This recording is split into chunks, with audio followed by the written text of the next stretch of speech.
Di Jakarta, pemerintahnya punya saham di perusahaan bir. Saya ketika mulai tugas, saya bilang buat apa pemerintah punya saham di perusahaan bir? Karena perusahaan bir itu tidak punya unsur pembangunan. Bikin bir, apa coba fungsi pembangunannya? Betul tidak? Nggak ada fungsinya kan? Jadi saya bilang sementara uangnya di situ nilainya lebih dari satu. Saya bilang kita mau jual saja saham itu. Apa yang terjadi? Karena kita tidak punya kekuatan di DPR yang kuat, maka oleh PDIP itu diblok terus. Ya, memang yang menolak ketuanya dari mana? PDIP. Akhirnya tidak bisa dijual. Karena itulah kenapa kita harus bekerja keras. Bukan hanya untuk eksekutif tapi juga untuk. Jadi saya tanya nih, kalau untuk Pilpres nomornya berapa? Nomornya berapa? Angkat tangannya. Angkat tangannya. Nomornya berapa? 1. Kalau untuk Pileg, partainya apa? Ini tergantung warna kerudungnya nih. Ada 4. Nah, urut abjad ya. Urut abjad. Nasdem, PKB, PKS, Umat. Yang pasti itu perusahaan ada sejarah udah lama. Dari tahun 70-an ya, Pak Ali Sadikin atau apa yang bikin. Nah terus perusahaan itu sangat untung. Nah kalau mau jual ya silakan lelang terbuka supaya yang belinya jelas. Saya kalau ada uang saya mau beli misalnya gitu kan, untung nggak bisa, ini masih jelas. Yang penting bagi saya itu apapun boleh, transparan saja. Terus alasannya apa? Ya kan alasannya apa gitu loh. Kalau cuma alasan nggak boleh produk bir, nggak boleh punya saham, itu Perda loh yang mengatur. Jangan banyak janji di antara masyarakat hari ini.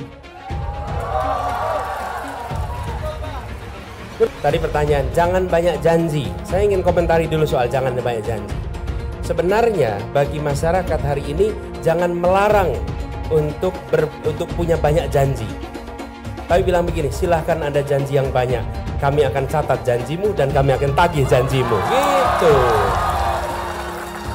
Loh, kalau Anda melarang kami janji banyak, rugi Anda. Rugi. Bener gak? Harusnya dibilang, Pak Anies janjimu kurang banyak Pak Anies. Janjinya ditambah, nanti kami tagih janjimu. Begitu. Jangan slogannya dibalik. Jangan banyak janji.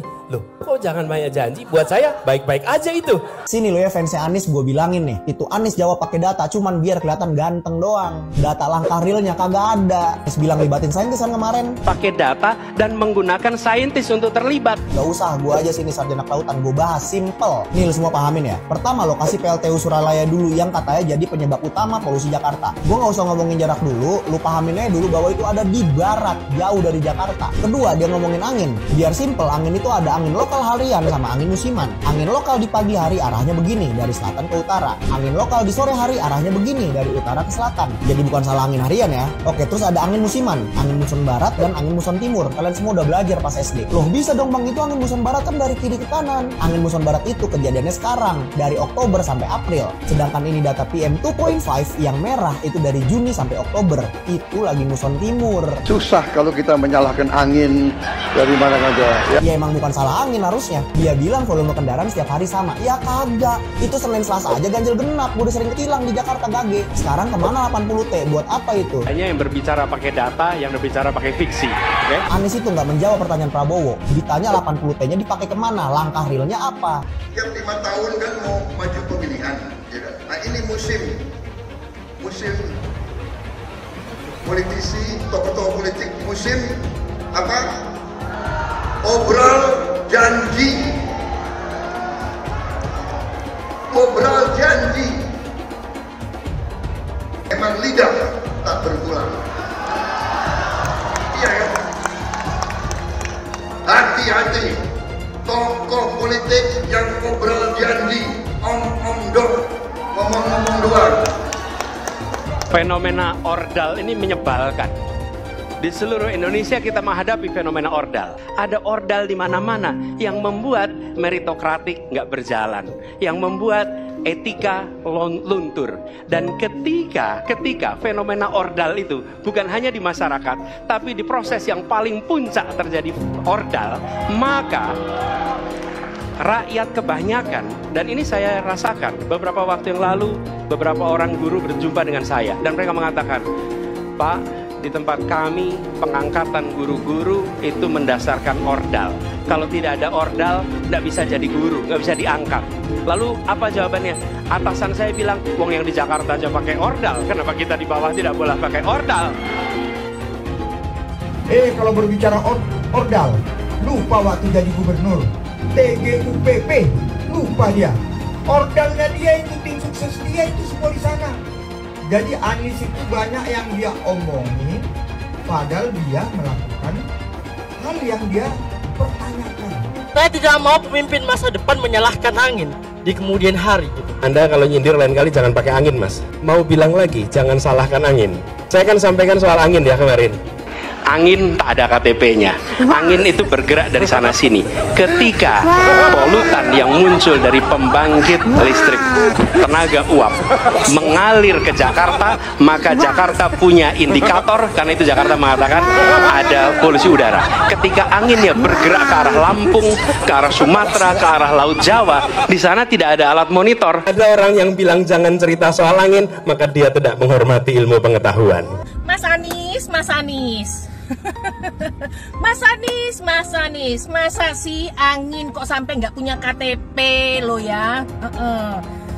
Angin keluar, angin masuk, angin keluar, masuk angin dodo ya, angin puting beliung, wes angin-anginan itu kok semua bisanya nggak punya KTP itu lo ya? Angin dari Jakarta ke Lampung ke Sumatera ke Jawa itu ya, kok bisanya liar begitu? Sama seperti air hujan ya, air hujan itu yang banjir itu bukan banjir ya, itu air parkir ya, air yang parkir Mas Anies. Mau punya pemimpin yang seperti itu ya, mau punya pemimpin yang seperti itu, dikiranya rakyat ini bodoh semua kali ya. Air hujan jatuh ke bumi, nggak boleh masuk gorong-gorong. Yang banjir itu bukan banjir, itu parkir, Mas Anies. Kadang-kadang ada yang lupa. Ada yang menjadi gubernur lupa karena demokrasi.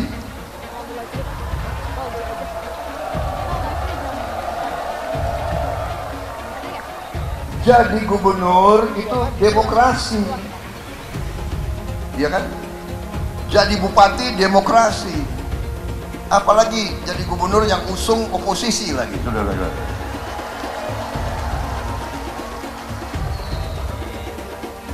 Ya, saya terpaksa saya juga nyindir-nyindir dikit.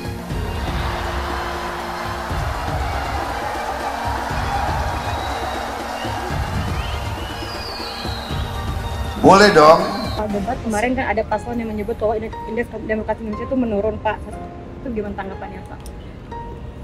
Ya, itu sebagai evaluasi.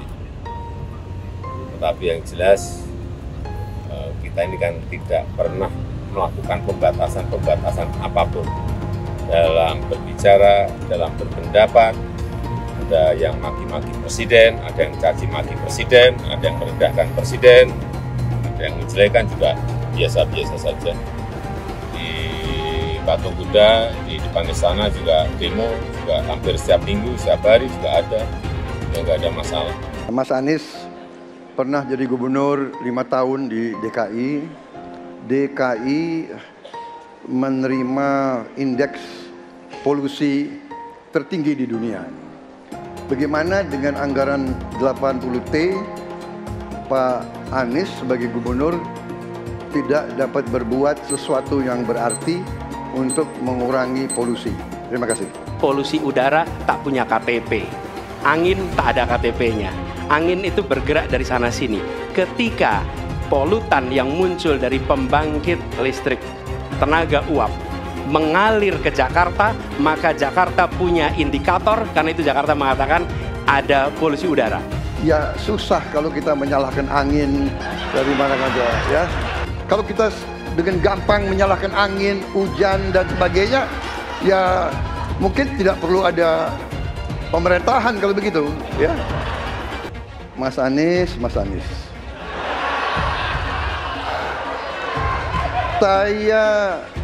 Saya berpendapat Mas Anies ini agak berlebihan.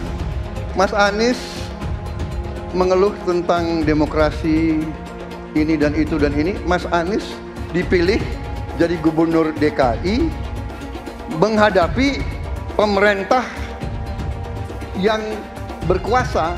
Saya yang mengusung Bapak.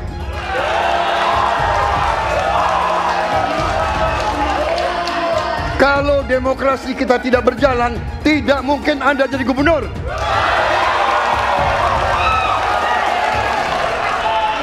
Kalau Jokowi diktator, Anda tidak mungkin jadi gubernur. Saya waktu itu oposisi, Mas Anies. Anda ke rumah saya, kita oposisi, Anda terpilih. Tujuannya bukan semata-mata tentang mentiadakan kekerasan. Karena damai itu bukan tiada kekerasan, damai itu ada keadilan. Itu prinsip utamanya, bahwa yang harus dihadirkan bukan tidak ada kekerasan, tapi keadilan. Tunggu dulu, aku mau jawab.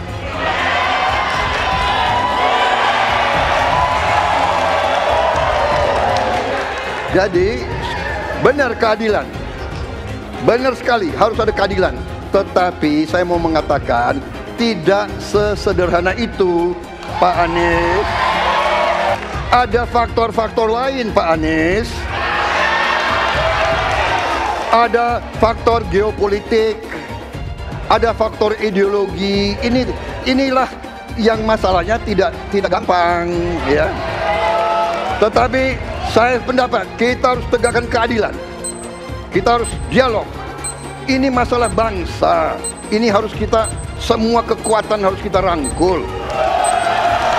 Untuk semua rakyat Indonesia dan salam hormat kepada agama lain, yang mana saya adalah dulunya pendukung Anies Baswedan sebagai calon Presiden Republik Indonesia, 100% mendukung Bapak Anies.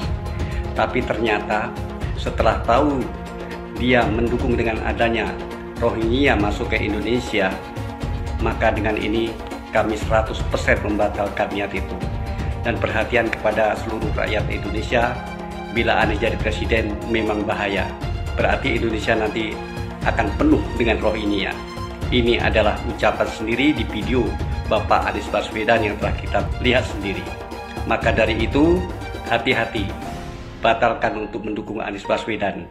Hancur Indonesia ini karena dia mendukung dengan adanya masuknya Rohingya. Karena bila dia jadi presiden berarti hancurlah kita semua rakyat Indonesia, hancur. Jangan didukung Anies Baswedan, berbahaya. Rohingya pasti menemui Indonesia. Apa yang bisa diharapkan dari Anies? Nggak ada. Jakarta amburadul, mimpin Jakarta aja amburadul, apalagi mimpin Indonesia. Anies itu perbual. Kayak mana apa karena perbual itu? Pembohong. Pembohong itu Anies itu. Gak usah dengar itu. Nggak layak jadi pemimpin. Apalagi jadi presiden. Di Jakarta aja kamu tengok itu amburadul. Di Jakarta tingkat kemiskinan tinggi. Pembangunan apa yang bisa dibangun Jakarta? Satu puskesmas pun bangunnya nggak ada. Masjid aja nggak ada dibangun. Mau ibadah. Di mana-mana kelebihan bayar. Apa yang bisa dibangun Anies? Satu aja nggak ada. Satu saja tunjukkan apa yang bikin Anies dibangun di Jakarta. Ganjar belum kampanye saja tetap di atas. Apalagi sudah kampanye. Anies yang sudah keliling Indonesia, yang naik jet pribadi, keliling. Jangankan naik, makin nyungsep ke bawah. Nah, masa sudah tahu siapa Anies? Anies siapa di belakangnya? Oligarki, satu. HTI, FPI. Masa Indonesia bukan cari orang Yaman. Indonesia cari nyaman. Anies ini keliling-keliling Indonesia mau ngapain sih? Bingung saya ngelihat. Menawarkan perubahan tapi tanpa konsep dan gagasan. Apa yang mau dirubah dan perubahannya seperti apa? Apakah akan merubah negara Pancasila menjadi negara khilafah juga nggak jelas. Jadi perubahan apa yang mau ketawarkan nih? Jadi Jangan berharap dapat lotre lah nih, tiba-tiba jadi presiden Indonesia. Nggak, Indonesia ini terlalu luas, terlalu besar. Jangan bermimpi lah. Bicara ke sana ke sini keliling Indonesia seolah-olah paham dan mengerti masalah negara. Lawang jadi gubernur aja 5 tahun kamu nggak ngerti masalah Jakarta. Apa yang kamu lakukan dengan Jakarta? Nggak ada nih, nggak ada. Masalah Jakarta segitu banyak tak satu pun yang selesai. Yang ada malah kerusakan bertambah. Anies hendak jadi presiden, hendak mengadakan perubahan. Perubahan apa nak kau buat? Nak kau balik Indonesia ni telontang jadi telangkup. Yang sudah maju dipandang mata dunia, hendak kau manakan lagi? Apa yang makanya kalau nak baca kata pidato tu, hendak merubah Indonesia, sebutkan apa yang hendak dirubah. Jangan kata rubah ada, tapi yang hendak dirubah tak ada. Serupa dengan rekam jejak. Lihat rekam jejak. Apa rekam jejak kau di Jakarta? Apa yang kau jaga di Jakarta? Bukan yang ada kalau jaga di Jakarta kau bilang rekam jejak, seakan pidato dulu rekam jejak saja. Gaya orang nanguk kau bodoh-bodoh saja, orang nak pidato kau pembodoh-bodohan. Kau anggap orang Indonesia ini bodoh semua, yang pintar orang Yaman. Yaman. Nantau kau Yaman salah nantau. Bila ingin melihat apa yang akan dilakukan seseorang ke depan, maka lihatlah rekam jejaknya, karena rekam jejaknya adalah prediktor terbaik untuk masa depan. Pemilihan Gubernur DKI Jakarta yang kemudian memenangkan Saudara Anies Rashid Baswedan sebagai gubernur saat itu juga tidak lepas dari peran dan kedudukan dari HTI maupun FPI yang saat itu dianggap punya peran sentral dalam memenangkan Anies Baswedan. Hak konstitusional itu dirampas oleh rejim Jokowi. Kemudian ketika bergulir kekuasaan baru, ada presiden baru dari Hizbut Tahrir Indonesia dan Front Pembela Islam menuntut kembali haknya, hak konstitusionalnya. Dan kalau Partai Nasdem mau konsisten ya dengan dua narasi ya, narasi perubahan dan narasi restorasi, dia harus merestorasi hak konstitusional HTI dan FPI yang pernah dirampas. Dan kemudian ketika mereka berkuasa, presiden yang didukung Nasdem itu berkuasa, dikembalikan, direstorasi gitu loh. Lah ini wajar. Jadi SKB HTI dikembalikan, ya SKTP dikembalikan, kemudian kita hidup damai, HTI ya dikasih porsinya. Apa porsi HTI? Pengen ada kader yang jadi menteri. Apa sih salahnya kita umat Islam mengatur negeri ini dengan syariah kita? Belum lama ini ada kabar yang seram terkait ormas terlarang yang selama ini dikabarkan dekat dengan Anies Baswedan. Akan ada tuntutan besar-besaran kepada Anies untuk memulihkan kedua organisasi tersebut yang sekarang sudah dicap terlarang. Maksudnya, jika Anies jadi presiden, dia kan akan punya kewenangan untuk kembali memberikan izin pada ormas terlarang itu. Karena mereka ini sudah berjuang habis-habisan untuk mendukung Anies. Gimana kalau Anies menolak tuntutan itu? Tentu akan ada demo besar-besaran. Mungkin bahkan akan ada gelombang demo berjilid-jilid karena mereka telah dikecewakan oleh Anies, padahal sudah didukung dari awal. Ini mengingatkan kita pada fakta bahwa dua ormas ini dulu juga getol mendukung Anies pada Pilgub Jakarta 2017 yang lalu. Mereka memobilisasi massa dengan menggunakan politik sara, sehingga akhirnya Ahok kalah karena gempuran kekuatan politik identitas itu. Saya mensyukuri kenapa kalah, kenapa ditahan. Saya bersyukur atas itu semua. Saya coba bayangkan ya, kalau seandainya waktu itu kita menang gitu ya, hari ini belum tentu kita bisa nikmati seperti ini. Kita bersyukur 5 tahun Tuhan izinkan kasih ke orang yang pintar ngomong untuk kerja. Coba kalau kita bayangkan gitu ya, kalau kemarin saya masih jadi gubernur, ini saya udah turun ini. Tapi yang pintar ngomong itu dikira orang hebat kan? Ini lebih berbahaya tahun 2024, langsung ketahuan karakternya. Langsung ketahuan itu. Di saya juga ada kutipan Pak di kamar saya Pak. Tulisannya, Jakarta telah mengambil keputusan yang fatal. Jangan sampai bapak politik identitas justru menang dengan cara menipu umat Kristen. Jadi kalau sekarang umat Kristen mendukung Anies, mereka akan membayar mahal kerelaannya untuk menukar iman hanya untuk kepentingan sesaat. Kita tahu Anies lahir dari apa? Politik identitas. Yang dia dulu melabeli kafir semuanya kepada yang non-muslim. Saya mintalah kepada muslim yang waras dan kepada kelompok minoritas. Janganlah Anda memilih pemimpin yang berkarakter seperti Anies. Elektabilitasnya Anies merosot ya seiring mulai terkuaknya kontroversi dari kepemimpinan Anies di Jakarta. Gen Z juga tahu kalau Anies adalah sosok yang didukung kelompok intoleran yang membuat Pilgub DKI 2017 menjadi sangat kotor. Politik identitas yang mengarah ke perpecahan seperti yang dikeluarkan pendukungnya Anies, yaitu Kadrun bin Kamret, kafir lah, laknat lah, PKI lah, ya cuman itu doang kemampuannya. Itulah pendukung Anies. Jangan pernah takut melawan kadrun yang cuma pengen Indonesia hancur. Presiden kita ini memecah belah umat. Kalau punya jejak pernah memecah belah umat, jangan dipilih. Kita lihat apakah pemimpin kita, calon pemimpin kita ini ya pernah menggunakan agama sebagai alat untuk memenangkan kepentingannya atau tidak. Kalau agama diperalat untuk merebut kekuasaan, jangan dipilih. Sekali lagi, kalau ada calon pemimpin yang punya rekam jejak memperalat agama untuk kepentingan politiknya, jangan dipilih. Kalau kalian pendukung saya, haram hukumnya membawa isu sara. Haram hukum.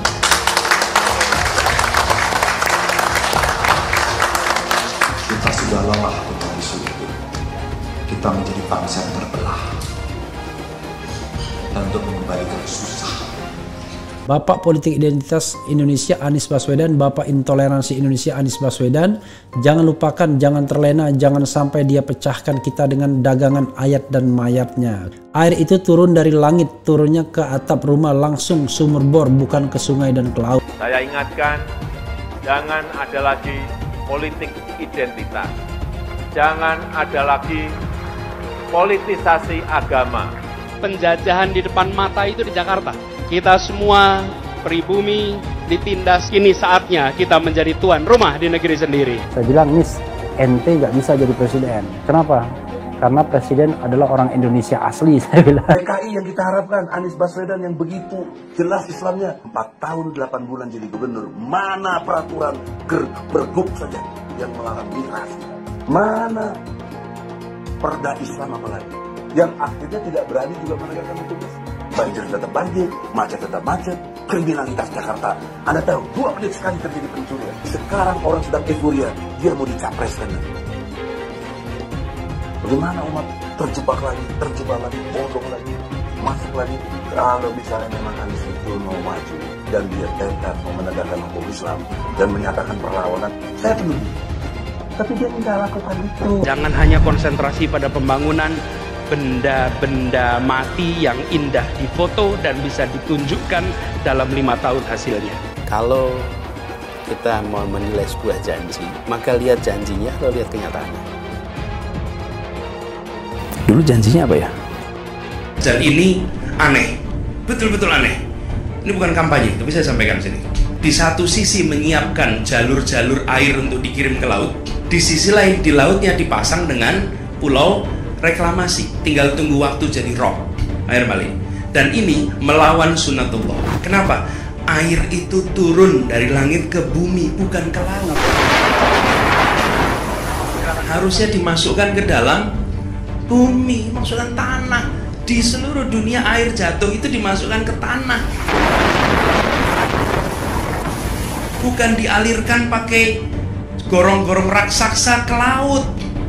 Jakarta telah mengambil keputusan yang fatal. Bukan banjir, itu memang parkir air. Bukan banjir, itu memang parkir air. Masyarakat berkeliling dengan membawa toa untuk memberitahu semuanya, termasuk sirine. IKI-Bond 82 miliar. Apa alat transportasi yang dimiliki oleh hampir setiap orang? Alat transportasi yang dimiliki semua orang adalah kaki. Kalau seandainya orang Jakarta percaya Pak Anies jadi gubernur pun, saya berani jamin kok dia akan lakukan normalisasi yang sama seperti saya lakukan kok. Gak usah bohong lah. Ketika air sampai di muara, maka siap untuk dipompa ke laut. Pancasila Soekarno, ketuhanan ada di pantai. Anak Tuhan dari mana? Kalau Yesus anak Tuhan, bidangnya siapa?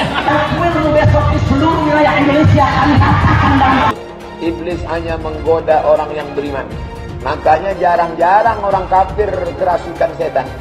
Yang kerasukan setan itu orang baik-baik. Jarang, saya belum pernah nengok Cina kerasukan setan. Pernahkah Ahok itu kerasukan setan?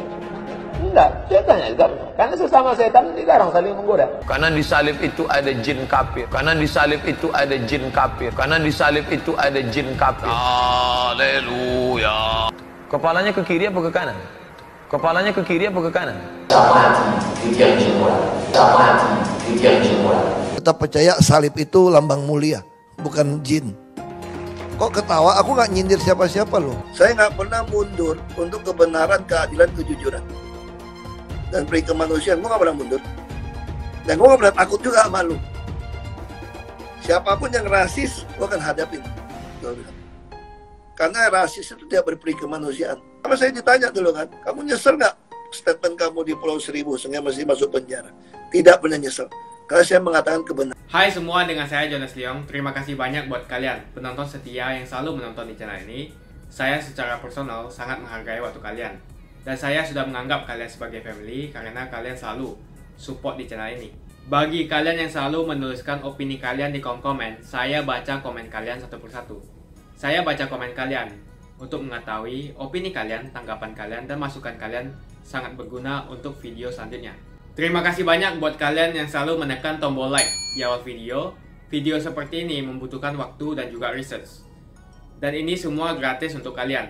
Jadi pastikan kalian menekan tombol like-nya, supaya saya mengetahui kalian menyukai konten yang saya bagikan. Ada yang menarik dari programnya Ganjar Pranowo yang dikeluarkan baru-baru ini, yaitu internet gratis.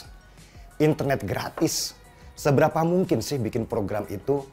Kan untuk bangun infrastruktur internet itu sangat mahal. Apa mungkin internet gratis itu bisa jalan di Indonesia? Pertanyaan-pertanyaan ini muncul di kepala saya dan membawa saya akhirnya bertemu dengan salah seorang anggota tim yang membuat programnya Ganjar dan Mahfud. Jadi logika sederhananya begini. Kalau jalan raya adalah bagian dari infrastruktur darat, internet itu adalah jalan di langit. Kalau jalan di darat saja bisa gratis, kita pakai untuk mobilitas. Kenapa internet sebagai infrastruktur langit itu nggak bisa dijadikan fasilitas umum di mana kita menggunakannya secara gratis? Apa coba bedanya? Sesudah saya ngobrol dengan timnya Ganjar Mahfud, akhirnya saya ketemu tuh logika berpikirnya. Dan ini yang sering saya bincangkan dengan seorang teman. Kenapa sih internet kita itu harus bayar? Internet itu sudah menjadi kebutuhan utama sekarang. Dan seharusnya kita nggak boleh bayar untuk sesuatu yang seharusnya adalah hak kita sebagai warga negara untuk menerimanya. Dan catat, di mana pendapatan pemerintah? Ya dari pajak lah jelas. Semakin tumbuh ekonomi, pemerintah juga semakin tumbuh pendapatan pajaknya. Dan ketika saya ngobrol dengan seorang pakar ekonomi tentang internet gratis ini, pakar itu langsung menghitung pendapatan 10 tahun ke depan dan dia kaget. Karena dari hitungan dia saja, pendapatan negara dari ekonomi digital bisa naik sampai 2.500% dari yang sekarang ketika internet itu digratiskan. Untuk membangun jalan darat juga biayanya dikeluarkan oleh pemerintah. Dan kita sebagai warga menggunakannya secara gratis. Jadi kenapa internet itu nggak bisa seperti itu? Kenapa? Loh, bangun infrastruktur internet kan mahal bang, kata teman. Ya, begitu juga dengan bangun infrastruktur darat. Mahal juga. Tapi kan lihat dampaknya. Dampaknya kan ke ekonomi juga. Orang bisa bangun usaha di atasnya, bisa mencari uang, sehingga ekonomi di sebuah daerah yang jalannya bagus, itu akan tumbuh lebih cepat dari ekonomi di suatu daerah yang jalannya rusak. Dan begitu juga dengan internet. Ketika internet itu digratiskan, kecepatannya ditambah, lebar jalannya juga, maka akan tumbuh ekonomi-ekonomi baru lewat internet itu. Saya takut kalau program internet gratis ini cuman jadi program retorika saja untuk menarik para pemilih. Miriplah kayak program makan gratisnya Prabowo yang saya bilang itu program yang bodoh. karena menghabiskan dana sampai 400 triliun rupiah dan tidak memberikan tambahan apa-apa kecuali membangun mental pemalas dan peminta. Seperti kata seorang kiai kampung waktu ketemu Prabowo ketika Prabowo presentasi tentang program makan gratisnya. Beri kami kail Pak, beri kami umpan, jangan beri kami ikan. Daripada makan gratis, logika berpikir saya lebih cocok dengan internet gratis ini. Nah, kalau kalian bagaimana? Pilih makan gratis atau internet gratis. Jadi, konsep internet gratis itu menjadi sangat mungkin kita lakukan di Indonesia. Jadi kenapa harus nunggu? Anggap aja lah, untuk bangun infrastruktur langit oleh pemerintah itu konsepnya adalah investasi. Nanti dari hasil investasi itu, pendapatan negara diambil dari pajak ketika ekonomi digital kita tumbuh. Dan banyak kok negara-negara yang sudah membangun internet gratis di berbagai negara. Negara maju seperti Inggris, Jerman, Singapura, dan lain-lain. Sementara mereka bikin wifi gratis di banyak tempat. Dan dari yang saya dapat, ada beberapa negara yang internetnya sudah pada gratis. Seperti Irlandia, Kroasia, Lituania, dan lain-lain. Menarik kan ide internet gratis itu? Ada pertanyaan lagi nih. Kalau pemerintah bikin internet gratis, apa para provider seluler itu nggak pada bangkrut? Ya enggak lah. Jalan juga ada yang gratis dan ada yang berbayar. Jalan tol itu berbayar loh. Provider seluler bisa mainkan di internet premium. Lebih cepat dan lebih lebar jalannya untuk usaha menengah dan besar. Tinggal warga yang pilih mau internet gratis dengan kecepatan sekian atau berbayar dengan kecepatan yang sekian. Itu aja. Kalau saya sih saran ya untuk timnya Ganjar Mahfud. Bilang aja lah internet gratis untuk seluruh rakyat Indonesia kalau mereka nanti memimpin negara. Gak usah malu-malu lagi dengan bilang sementara hanya untuk siswa. Tinggal dibikin kajian yang mumpuni, maka bisa kok kita punya internet gratis sesuai amanat Undang-Undang Dasar 45 ayat 3 di pasal 3. Kalau Anies maju sebagai calon presiden, pasti dia akan menggunakan politik identitas. Ini adalah jawaban yang dilandasi dengan akal sehat dan melacak jejak politik di masa lalu. Ganjar misalnya, nasionalis tulen, PDIP tulen. Dia tidak akan mungkin memanfaatkan alasan agama, suku, ras untuk mengangkat dirinya atau menjatuhkan lawannya. Ini bukan saja karena elektabilitas yang sudah tinggi, tapi juga karena dia tidak mungkin mendorong masyarakat memilih dengan alasan identitas. Ganjar sebenarnya dikenal sebagai muslim yang taat, tapi dia tidak akan mengangkat isu itu untuk memenangkan kursi kepresidenan. Prabowo apalagi, keluarganya pun multi agama. Dengan kata lain, mengingat Jokowi yang sudah tidak maju lagi, kali ini hampir pasti Pak Prabowo tidak akan menggunakan politik identitas agama. Jadi, kemungkinan satu-satunya yang menggunakan politik identitas adalah hanya Anies Baswedan. Pertanyaan itu lantas saja menimbulkan amarah di kubu Anies, salah satunya dari kelompok khilafah. Orang kepercayaan Anies menyatakan politik identitas adalah framing yang selalu dibangun untuk menyudutkan, padahal selama kepemimpinan Anies Baswedan sebagai gubernur tidak sekalipun Anies membeda-bedakan warga berdasarkan agama dan ras. Buat saya, apakah benar menyebut politik identitas itu adalah sekedar framing untuk menyudutkan Anies? Saya akan membantah pernyataan itu. Kubu Anies terus berusaha mengaburkan makna politik identitas. Mereka berulang kali bilang bahwa identitas adalah hal yang alamiah dalam kehidupan manusia. Jadi apa salahnya dengan menonjolkan identitas keislaman seorang calon presiden? Tapi saya yakin Anies tahu yang dimaksud dengan politik identitas adalah politik yang menggunakan agama sebagai alasan mengapa seorang kandidat harus dipilih atau mengapa seorang kandidat jangan dipilih. Politik identitas ini sangat berbahaya. Politik identitas membuat masyarakat menjadi tidak rasional dalam berpolitik. Yang menjadi faktor utama dalam politik identitas adalah agama. Seorang kandidat akan dipilih karena agamanya, terlepas dari apakah dia melakukan korupsi atau melakukan pelanggaran HAM.